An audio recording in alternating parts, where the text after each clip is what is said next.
সম্মানিত শিক্ষকবৃন্দু, প্রিয় অতিথিবৃন্দু, প্রিয় সিনিয়র ভাই ও বোন এবং আমার সহপাঠী ও আমার সামনে উপস্থিত আমার প্রাণপ্রিয় ছোট ভাই ও বোনদের জানাই আন্তরিক শুভেচ্ছা।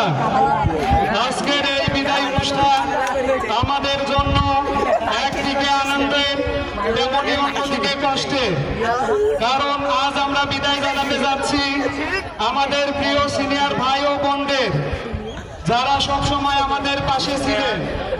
আমার সিনিয়র ভাই ও বোনেরা, আপনারা আমাদের অনেক কিছুই শিখিয়েছেন।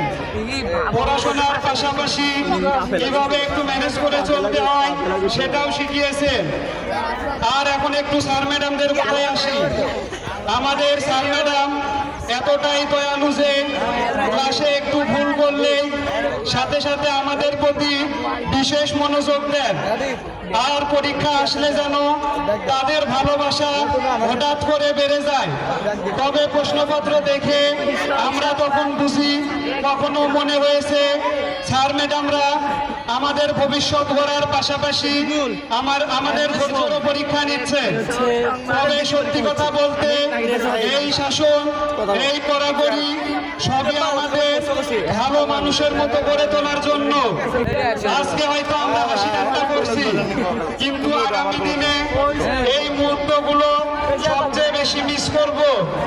সিনিয়র ভাই ও বোনেরা, আপনারা আমাদের ছেড়ে চলে যাচ্ছেন, কিন্তু আপনাদের স্মৃতি সব সময় আমাদের সাথে থাকবে এবং আপনাদের জন্য রইল অনেক অনেক দোয়া ও শুভকামনা। সবশেষে বলবো, বিদায় মানে শেষ নয়, এটি একটি নতুন পথ চলার শুরু। আমার বক্তব্যের মাঝে যদি কোনো ভুল হয়ে থাকে আমাকে সবাই ক্ষমা দৃষ্টিতে দেখবেন। সবাইকে ধন্যবাদ। আসসালামু আলাইকুম ওয়া রাহমাতুল্লাহ।